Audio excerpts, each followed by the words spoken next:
that time again. Which is better? And it'll be between Warbringer, Weapons of Tomorrow, and HAVOK V.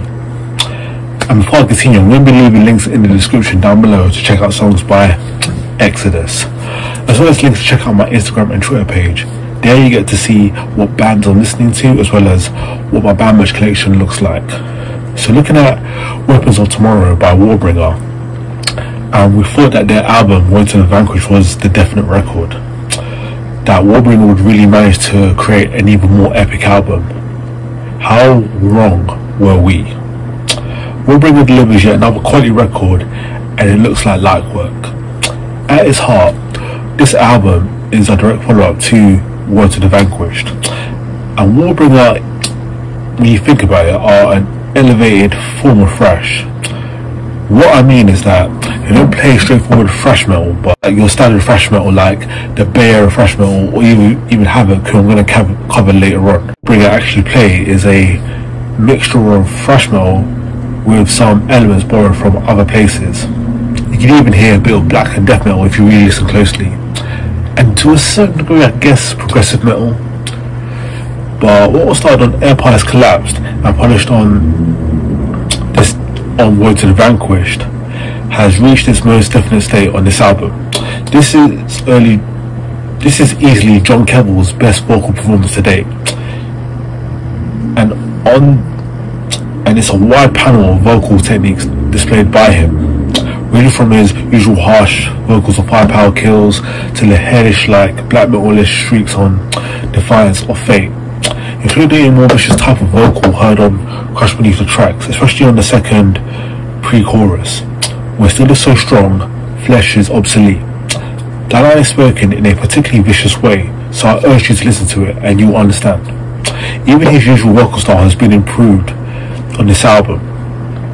Songs like the aforementioned Firepower Kills or Outer Reaches uses his main vocal style, but compared to them, the songs on Road to the Vanquished, and you will definitely see some improvement. Speaking, the album is also a step up from their latest release, and the lyrics are generally feel better written and a lot more varied on this album.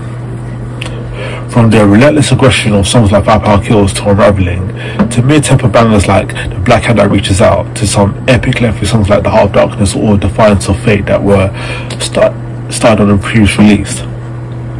Now, I don't pay too much attention to lyrics, but on this album, I do need to spare some mention to some that are worthy of attention. And they're very reminiscent of Sodom, in which they expose the horrors of war to warn against it rather than glorifying it. The epic, rightfully named Glorious End, tells of a story of a young soldier in World War II ready to face an horrible death in battle, only to get cut down by chlorine gas. This song features an original father-to-son dialogue, which the end is tragic. Was there a meaning when I fell? Generally speaking, this masterpiece of modern thrash metal, which is this album, Warbringer once again proved that they are not just another modern thrash metal band.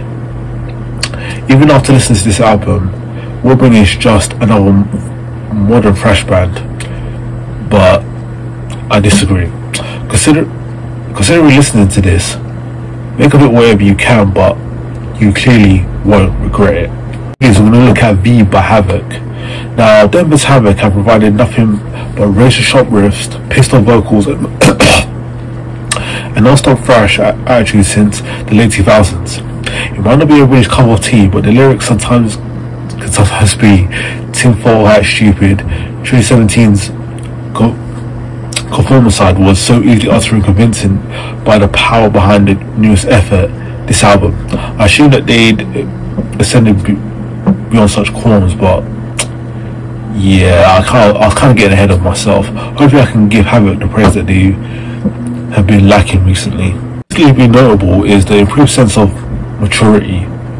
Now, they're still going to be larking on about government, conspiracies, and all sorts of masses of sheeple being controlled through fear, through mass media, and so on, but it's not rammed down our throats quite as obviously as the album Conformist side, and never interferes with the stellar thrash metal on offer. The fantastic artwork also reflects this maturing. It's no secret that HAVOK have always put emphasis on the stellar bass work by the talented bassists throughout the years. Nick, being particularly crafty, but Conformist side took it to almost overkill-esque extremes. On this album, the bass is still prominent and performed exquisitely by Brandon Bruce, but it slots into place right into the mix well, becoming an integral part on some heavy machine. This mix in general on the album is awesome, crunchy and chunky in equal measure. This depicted no better than on track 9, Pantheism. I hope I said it right. The main riff on that album is the chunkiest thing they started putting through cookie dough and ice cream. Not only is it a great thing, but HAVOK are clearly delighting in the chug of the main riff. You'll be too as well when you listen to it. Speaking of chug, the band seems to be thriving in their mid-pace range. When those main riffs come crashing in like a demolition ball, the resulting crush is headbanging in between. Even the thrashes of songs on this album managed to cram in some half-time breaks for the ultimate net-breaking ability.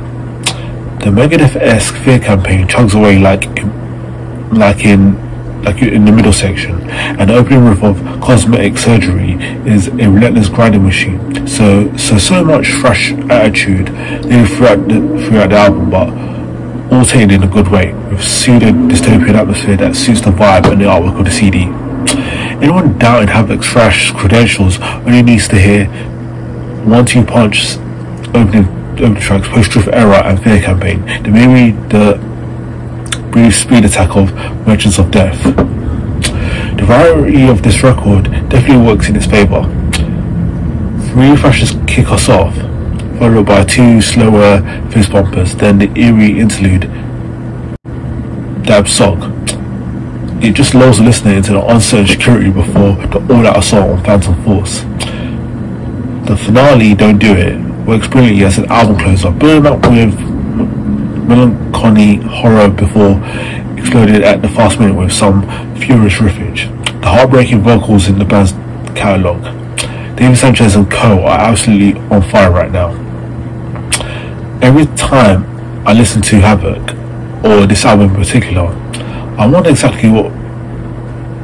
what was causing so much division amongst fans in regards to this band or even this album. Their tantalizing twists, frenetic fretwork, shredding solos, vicious vocals, and all-around badass thrash metal spirit. Now, the lyrics are irrelevant here, but the metal is definitely relevant when you listen to it. HAVOK are a great band, this is a great album, and everybody's entitled to their opinion. Speaking of which, leave your opinions down below about what you thought was the better album. Other than that, thanks for watching, and I'll see you next time.